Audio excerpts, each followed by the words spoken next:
बाबूजी चाय लीजिए। माँ जी, ये आपकी दवाई। बिना बेटा जरा अपनी सास को भी काम पर लगाया कर, सारा दिन अकेले ही लगी रहती है। अरे रहने दो, उसे मेरे हाथ का काम पसंद ही नहीं आता। और फिर मैंने भी हाथ खड़े कर दिए, कर लो भाई अपना तरीके से।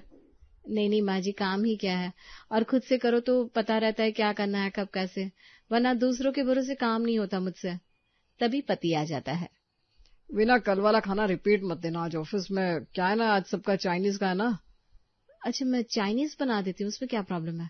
अरे नहीं नहीं, बाहर से ऑर्डर कर दूंगा। नहीं नहीं, क्यों पैसे बर्बाद करना। ये कहानी है वीना की, जिसे लगता है कि उसके बिना उसका ससुराल चल ही नहीं सकता, और शायद ऐसा है भी। वो एक दिन भी अपनी मर्जी से कहीं जाने का सोचती भी नहीं।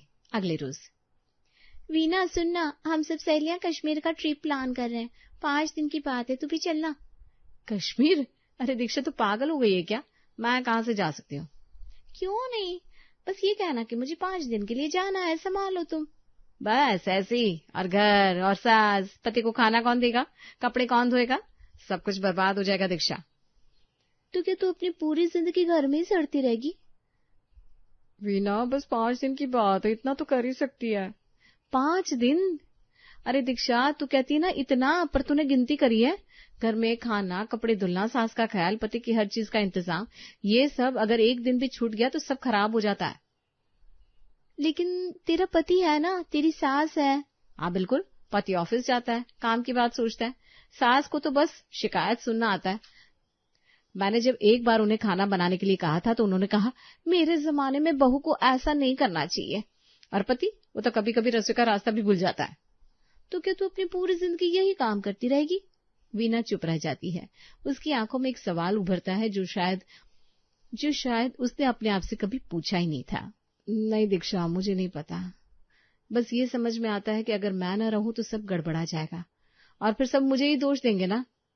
तू सुन मेरी बात, हर औरत की अपनी ख्वाहिशें होती है, तेरी भी है। तू सिर्फ किसी की बहू, किसी की पत्नी नहीं है, तू वीना भी है, अपने लिए भी तो कुछ जरूरी है। दोपहर के 3 बजे स्कूल की घंटी बजी और बच्चों का शोर घर में गूंज गया। माँ मैं तो भूख से मर गया। माँ मेरा बैग देखो, पापा को दिखाना है। अरे वीना, ये क्या है, इतनी देर स्कूल खत्म होने के बाद भी खाना तैयार नहीं, बस दिन भर फोन पर लगी रहती है। मेरे जमाने में तो। वीना की सास का ताना उसके कानों में तीर की तरह चुभ गया। वो जल्दबाजी में रसोई की ओर दौड़ी, हाथ कांपने लगे। पहली बार नहीं था जब वो अपनी गलती के लिए खुद को कोसती थी। बस 5 मिनट, उसने दीक्षा से कहा। फोन पर बातें करते हुए वो सब्जी काट रही थी, दाल उबल रही थी, और दीक्षा की बातें, कश्मीरी बर्फीली घाटियों की बातें, रंगीन टूलिप के फूलों की बातें। वीना की आंखें बंद थी पर उसका शरीर रसोई में था। पर अब रसोई गर्म थी, कढ़ाई में तेल खदक रहा था। वीना ने जल्दी हाथ आगे किया और तेल उसके हाथ पर छींटे मारने लगा। आह! दर्द की चीख निकली। माँ, खाना कहाँ है? माँ, मुझे भूख लगी है, क्या तुम हमें भूल गई? वीना के आंसू निकल आए। दर्द शारीरिक नहीं था, ये आत्मा का दर्द था। उसने हाथ ठंडे पानी में डाला, लाल निशान उभर आए। पर बड़ा दर्द तो ये था कि उसके बच्चे उससे नाराज थे। पति ऑफिस से लौटा। वीना, क्या हुआ आपको? वो बस थोड़ा जल गया रसोई में, पति ने दवाई लाने की जगह गुस्से से कहा। ये क्या, 1 घंटे में खाना भी नहीं बना सकती? और देख, मेरी माँ भी सारा दिन शिकायत करती है कि तू फोन पर लगी रहती है। तुम्हें घर का कोई ख्याल नहीं है क्या? बच्चों का, मेरा कोई ख्याल नहीं। वीना के पैरों के नीचे से जमीन खिसक गई। रात को जब सब सो गए, वीना अकेले रसोई में बैठ गई। अपने जले हुए हाथ को देखा। उसके दिमाग में दीक्षा की बातें गूंज रही थी। तू अपनी जिंदगी में कुछ नहीं करना चाहती? पर क्या कर सकती थी वो? 5 मिनट फोन पर बात कर ली तो ये हाल, और ये सब सिर्फ इसलिए क्योंकि उसने अपने लिए 5 मिनट निकालने की कोशिश की थी। उसका फोन बज रहा था। दीक्षा का मैसेज था। कश्मीर चलेगी? वीना के हाथ कांप गए। उसने मैसेज का कोई जवाब नहीं दिया, बस अपने जले हुए हाथ को माथे से लगा लिया और रो पड़ी। रात भर वीना सो नहीं पाई। उसके जले हुए हाथ दर्द कर रहे थे। सुबह जब पति ऑफिस के लिए निकला। देख वीना, मेरी माँ को तो इतना परेशान मत कर। अरे हाँ, और दीक्षा जैसी सहेलियों से ना दूर रहा कर। ये सब बकवास बातें तुम्हारे दिमाग को खराब कर देती है। जी मैं समझ गई, चिंता मत करो, मैं सब ठीक कर लूंगी। दिन भर का काम चलता रहा। खाना बनाना, सास की सेवा करना, बच्चों की देखभाल करना। शाम को जब सब खाना खा चुके, वीना अकेली बैठी थी। उसने अपने फोन में जाकर धीरे से दीक्षा का नंबर ब्लॉक कर दिया। उसकी आंखों में आंसू थे। ये सब मेरी ही तो गलती है। अगर मैं इन बकवास बातों में नहीं पड़ती, अगर फोन पर बात ही नहीं करती, तो हाथ भी नहीं चलता, पति भी नाराज नहीं होते, सास भी शिकायत नहीं करती। बस घर का काम करो वीना, किसी से बात मत करो, किसी से मिलो मत, बस अपना काम करते रहो। रात के 9 बजे उसकी माँ का फोन आया। बेटा सुनना, तेरे पिता को बहुत तेज बुखार है, डॉक्टर को दिखवाया है, पर बस तू घर आ जा बेटा, मुझे तुम्हारी जरूरत है। माँ मैं नहीं आ सकती। क्या? ये क्या कह रही है तू? तेरे पिता को बुखार है और तू आ नहीं सकती? माँ सुनो ना, यहाँ सास है, पति है, बच्चे हैं, अगर मैं चली गई तो सब गड़बड़ा जाएगा। पति को ऑफिस है ना कल, सास की दवाई का वक्त है, बच्चों का स्कूल है।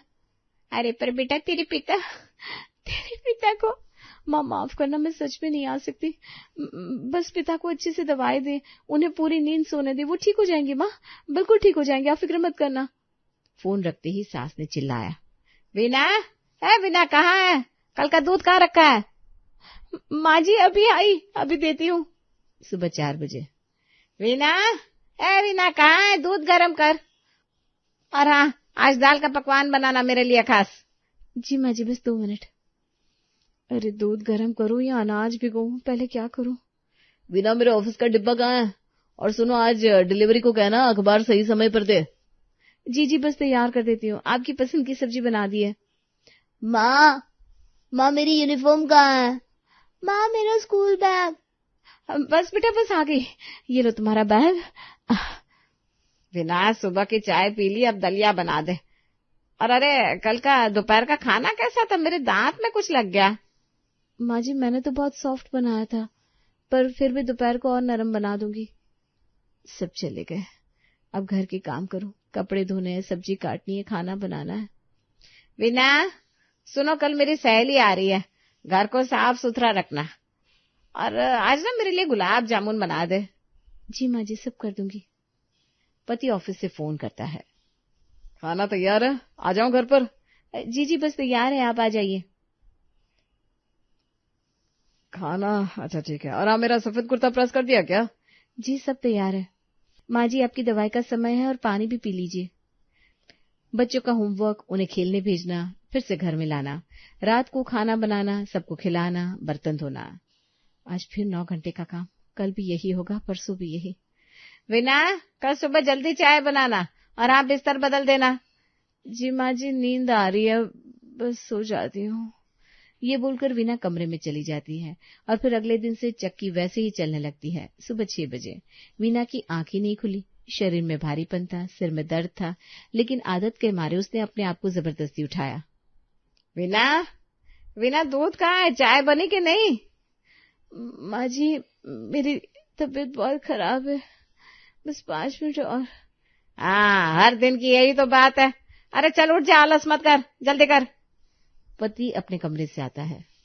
वीना ठीक तो है, इतनी कमजोर आवाज क्यों है? बुखार आ गया है, शरीर दर्द हो रहा है, मुझे डॉक्टर को दिखाना चाहिए। बच्चे दौड़ते हुए आते हैं। माँ मेरा प्रेजेंटेशन है आज, तुम स्कूल नहीं चलोगी? माँ मेरा लंच बॉक्स और मेरी यूनिफॉर्म कहाँ है? बस तुम्हारी मम्मा बीमार है, चुप रहो। और तू चिंता मत कर, मैं आज ऑफिस नहीं जाऊंगा, बस आराम कर। दोपहर तक स्थिति और बिगड़ गई। वीना तू ठीक तो है ना? तुम्हारा बुखार तो बहुत ज्यादा है, डॉक्टर को बुला दूं क्या? माँ तुम्हारे बिना हम अकेले हैं, माँ जल्दी ठीक हो जाओ। तभी सास रसोई में आती है। अरे ये क्या बहाना कर रही है? रोज सुबह चाय नहीं बना सकती तो ये बीमारी का नाटक शुरू कर देती है। मेरे जमाने में हम इतनी कमजोरी नहीं दिखाते थे। माँ प्लीज, वीना सच में बीमार है, उसका बुखार 102 डिग्री है। अरे ये सब इसकी गलतफहमी है, इसे लगता है इसके बिना घर नहीं चल सकता, इसलिए ये नाटक कर रही है ताकि सब इसकी परवाह करे, ताकि सब चिंतित रहे। माँ जी मैं नाटक नहीं कर रही हूँ, सच में बीमार हूँ। अरे यही तो कहना चाहती हूँ, जब से तू समझ गई कि सब तेरे पर निर्भर है, तब से ये सब नाटक शुरू कर दिया। घर मेरे बिना नहीं चल सकता, सब मेरी देखभाल करते हैं, ये सब इसको दिमाग में घुस गया है, इसलिए ये सब बहाने बनाती है। पति सास की बातें सुन रहा था। माँ तुम गलत कह रही हो, वीना सच में। अरे नहीं बेटा, ये सब समझती हूँ मैंने ऐसी कई बहुएं देखी है, जैसे उन्हें लगता है कि घर में उनकी जरूरत है तो बीमारी का बहाना कर लेती है। ये उसकी गलतफहमी है कि उसके बिना घर नहीं चल सकता। अगर तू ना भी रहे ना तो घर आसानी से चल जाएगा, समझी। वीना ये सब सुनती है। वीना के आंसू तकिए पर बह गए। उसका शरीर कांप रहा था, न सिर्फ बुखार से बल्कि इस बात से कि उसकी सेवा को, उसकी कोशिश को किसी ने समझा ही नहीं, बल्कि उसे नाटकबाजी कहा गया। बच्चे पास बैठे थे। राज ने माँ के हाथ को पकड़ा और कहा, माँ तुम ठीक हो जाओ, हम तुम्हारे बिना नहीं रह सकते, हम सच में नहीं रह सकते। सुबह 5 बजे वीना ने धीरे से बिस्तर से उठा। पति अभी सो रहे थे। उसने एक छोटा सा नोट लिखा और टेबल पर रख दिया। कोई लंबी व्याख्या नहीं, कोई नाटक नहीं, बस एक खाली नोट। वो चुपचाप अपना छोटा सा बैग लेती है, कपड़े भी नहीं बदले, बस अपने आप को हल्के में ही ले गई। 6 बजे सास जागी। उसने चाय का इंतजार किया पर घर में सन्नाटा था। वीना, वीना, चाय कहाँ है? कोई जवाब नहीं आया, सिर्फ खामोशी। 6:30 बजे। ये क्या है? अरे वीना कहाँ है? क्या मतलब कहाँ है? किचन में होगी। पति किचन में गया, वहां कोई नहीं था, सिर्फ खाली बर्तन, बिना धुले कल के बर्तन। बच्चों को स्कूल जाना था। पापा माँ कहाँ है? माँ तो मेरा बैग तैयार करती है। पापा मेरी यूनिफॉर्म, माँ कहाँ है? अरे अभी आती होगी तुम्हारी माँ। पति ने वीना को कॉल किया, फोन बंद था। दोबारा कॉल किया, फिर बंद, फिर बंद। माँ वीना का फोन बंद है, वीना नहीं मिल रही है। अरे ये सब बहाना है, वो बस आ जाएगी, बहाना कर रही है। अभी तक यही तो करती आई है, नाटक है ये सब। बच्चे स्कूल नहीं जा सके, उनकी यूनिफॉर्म तैयार नहीं थी, खाना नहीं बना था, पति ऑफिस नहीं जा सका। माँ ये नाटक नहीं है, वीना सच में गायब हो गई है। पति ने अस्पताल को कॉल किया, कोई खबर नहीं। पड़ोसियों से पूछा, किसी ने देखा नहीं। पति के हाथ कांपने लगे, उसकी आवाज टूट गई। माँ अगर वीना के साथ कुछ हो गया तो? अरे ये तो बस। मत चुप रहो, वीना को खोजना है, अभी खोजना होगा उसे। पापा मेरा पेट दर्द कर रहा है, खाना भी नहीं मिला। पापा माँ कहाँ है? माँ वापस आ जाएगी ना? हाँ बेटा, माँ जल्दी आ जाएगी। शाम 3 बजे। घर में सब गड़बड़ा गया था, कपड़े बिखरे हुए थे, खाना बर्बाद हो गया था। सास अभी भी कहती जा रही थी, ये नाटक है, ये सब नाटक है। दूसरे दिन सुबह। माँ वीणा का कोई संदेश नहीं आया, पुलिस को खबर दे दो क्या? अरे रहने दे, ये सब नाराजगी है। और सुन, उसे ना अपनी अहमियत दिखानी है। अरे नौकरानी रख ले, 1-2 दिन में सब ठीक हो जाएगा। तीसरे दिन पहली नौकरानी आई खाना बनाने के लिए। सब में सब्जी दाल रोटी सब बना देगी। हाँ बेटा, और ध्यान रखना हल्का खाना बनाना, मेरे दांत कमजोर है। हाँ ठीक है, बना लो। दोपहर को दूसरी नौकरानी आई कपड़े धोने के लिए। साहब सब कपड़े धुला दूं क्या? हाँ, और सावधानी से धोना, मेरे कमीजों का खास ध्यान रखना। शाम को तीसरी नौकरानी आई बर्तन धोने के लिए। अरे जल्दी कर, और हाँ कल का भी बर्तन धुल गया क्या? जी माँ जी। उसी समय मीरा के घर वीणा छुपकर घर के बाहर से अपने घर को देख रही थी। एक पेड़ के पीछे से वो सब कुछ देख रही थी। ये क्या हो रहा है? मेरे बिना तो इस घर का कोई काम नहीं रुक रहा। चौथे दिन सुबह वीणा फिर से अपने घर के सामने खड़ी थी, दूर से सब देख रही थी। चौथी नौकरानी आई बच्चों के लिए ट्यूशन और सास ससुर को पार्क में चक्कर लगवाने के लिए। साहब मैं इन बच्चों को पढ़ा दूं क्यों? ठीक है, पर ध्यान रहे, सब कुछ सही तरीके से समझा देना। साहब चिंता मत करो, मैं बहुत पढ़ी लिखी हूँ, वो तो घर की मजबूरी के लिए काम करती हूँ। वीणा छुपी हुई थी। सब कुछ कर रही है नौकरानियां, और मैं क्या थी? 5वें दिन एक और नौकरानी भी आ गई, सास के लिए खास दूध लाने के लिए। अरे साहब काम हो जा रहा है ना, कोई परेशानी नहीं। वीणा तो बस नाटक कर रही थी, उसके बिना सब ठीक ही तो चल रहा है। अब तो धीरे धीरे पति और बच्चे भी अपने अपने काम में लग जाते हैं। घर के बाहर वीणा घर के बाहर की दीवार के पास बैठ गई। उसके हाथ कांप रहे थे, उसका दिल टूट रहा था। तो मैं सिर्फ एक नौकरानी थी, बस एक नौकरानी, जिसे नई नौकरानी से रिप्लेस कर दिया गया। मैंने अपने सारे सपने मारे, अपनी खुशियां मारी, अपने मायके को नहीं पूछा, उन्हें चोट पहुंचाई, और ये नौकरानी वो सब कर रही है, वो सब। 6ठे दिन की शाम वीणा घर की खिड़की के पास खड़ी थी। नौकरानियां अपना काम कर रही थी, सब कुछ व्यवस्थित था, सब कुछ सही था, पर घर खाली था। अचानक सास की आवाज सुनाई दी। अरे सुनना, वीणा तो चली गई, अब क्या करेगा, अकेला रहेगा क्या? माँ मुझे कुछ नहीं पता। अरे एक काम कर, दूसरी शादी कर ले, कोई और लड़की ला दे, शायद वो बेहतर हो। और ये वीणा, इसे तो भूल ही जा। वीणा की सांस रुक गई। दूसरी शादी? अब ठीक है, अगर तुम चाहती हो तो ठीक है। सुबह 7 बजे वीणा घर का दरवाजा खोलकर अंदर आई। चुपचाप, कुछ नहीं बोली। सास की आंखें फटी रह गई। वीणा, वीणा तुम कहाँ थी तुम?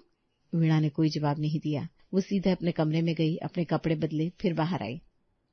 नौकरानियों को घर से निकाल दो सबको। क्या? ये क्या कह रही है? क्यों? मैंने कहा सब नौकरानियों को निकाल दो। अब तो तू आ गई ना। पर माँ, वो तो अभी आई है, खाना कैसे बनेगा? वीणा अपने चेहरे पर एक नई मुस्कान ले आई। निकाल दो। खाना मैं बनाऊंगी, पर अब मेरे तरीके से, अपनी शर्तों पर। शर्तों से? कैसी शर्त?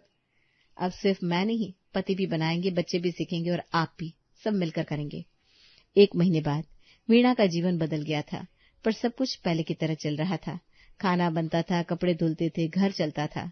पर अब फर्क था। सोमवार को वीणा अपनी सहेली दीक्षा से मिलती है। और हाँ, अगले महीने हम कश्मीर जाएंगे 5 दिन। ठीक है, जाओ, बच्चों का ख्याल मैं रखूंगा। बुधवार को वीणा जिम जाती है। अरे खाना तो बना दे। माँ, खाना रेफ्रिजरेटर में है, बस गर्म कर लेना। और अगर ना आए तो अपने बेटे को सिखा दो, वो ज्यादा बेहतर होगा। गुरुवार को वीणा ने नई नौकरी शुरू की, एक छोटी सी कंपनी में पार्ट टाइम। घर का काम भी हो जाए और खुद का विकास भी हो। तुम्हें सफल होना चाहिए वीणा, बस मुझे बता दे क्या चाहिए। शनिवार को बच्चों को पार्क ले जाती है। माँ, तुम हमें कितना प्यार करती हो। बहुत बेटा, बहुत। पर माँ का अपना जीवन भी है, अपने सपने भी है। तो माँ, तुम सब कर सकती हो। हाँ बेटा, सब कर सकती हूँ, पर सब अकेले नहीं, सब मिलकर। घर में खाना बन रहा था, पति किचन में थे, बच्चे भी मदद कर रहे थे, सास टीवी देख रही थी और वीणा अपनी किताब पढ़ रही थी, 1 कप चाय के साथ, अपनी पसंद की किताब। कोई शिकायत नहीं, कोई ताना नहीं, कोई नाटक नहीं। सिर्फ एक औरत जो अब समझ गई थी कि वो सिर्फ किसी की बहू नहीं है, किसी की माँ नहीं है, किसी की पत्नी नहीं है, वो वीणा है, बस वीणा। और ये जीवन अब उसका भी है।